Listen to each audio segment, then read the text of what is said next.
Gréline, fonction et mécanisme d'action.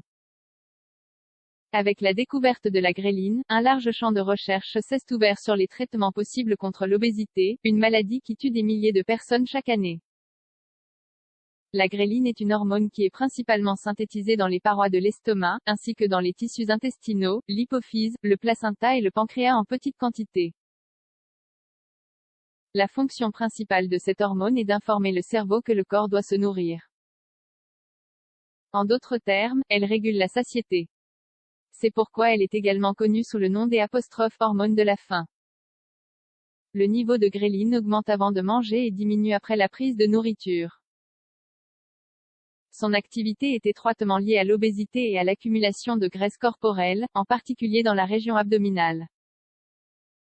C'est une molécule organique instable, découverte en 1999 par l'endocrinologue Masayasu Kojima et son équipe. Le nom gréline est né de l'union entre la particule GRHE, qui fait référence à l'hormone de croissance, GH, et line, un suffixe qui est couramment ajouté au nom d'hormone. Les fonctions de la gréline. La fonction principale de la gréline est de réguler la prise alimentaire et d'augmenter le poids corporel. Cette fonction est appelée effet orexigénique. Cependant, ce n'est pas sa seule fonction. Elle stimule également la sécrétion d'hormones de croissance, GH, par l'hypophyse et régule le métabolisme énergétique. En laboratoire auprès de rongeurs, il a été démontré que la gréline augmente l'appétit. Cela, à son tour, favorise l'augmentation du poids corporel et de l'adiposité dans le corps. Il a pu être démontré que cette hormone favorise l'accumulation de lipides dans la graisse abdominale. D'autre part, la gréline se comporte également comme un agent vasoactif dans l'homéostasie de la pression artérielle. Cela signifie qu'elle influence la contraction ou la dilatation des vaisseaux sanguins pour atteindre un équilibre de la pression artérielle. Elle exerce aussi un effet cardioprotecteur et un effet neuronal. Le mécanisme d'action de la gréline. La gréline est sécrétée lorsqu'il n'y a pas de nourriture dans l'estomac. Elle pénètre ensuite dans la circulation sanguine et traverse la barrière hémato-encéphalique, c'est-à-dire qu'elle pénètre dans le cerveau. Enfin, elle atteint l'hypothalamus et active les signaux indiquant que la nourriture doit être ingérée. Il existe plusieurs facteurs qui augmentent la production de gréline en plus du manque d'apport alimentaire.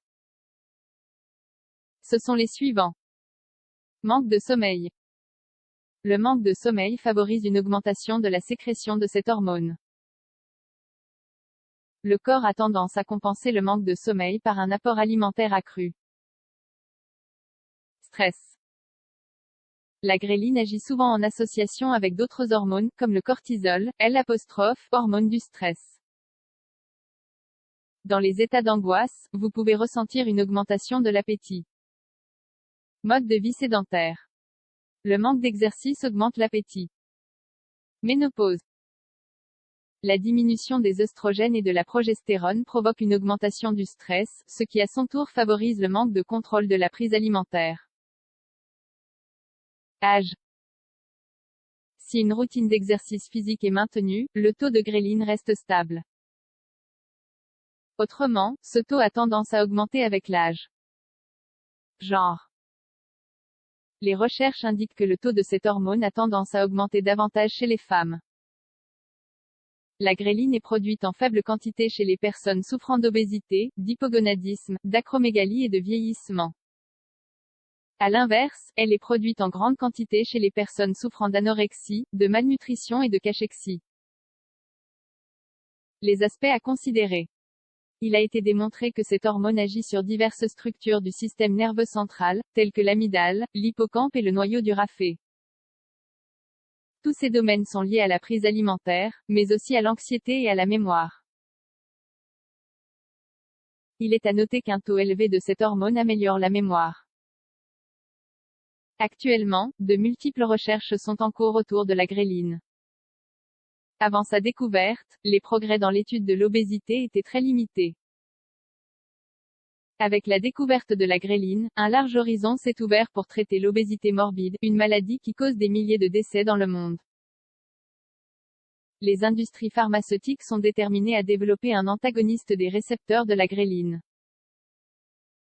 La plus prometteuse des études est l'immunisation du corps contre la gréline.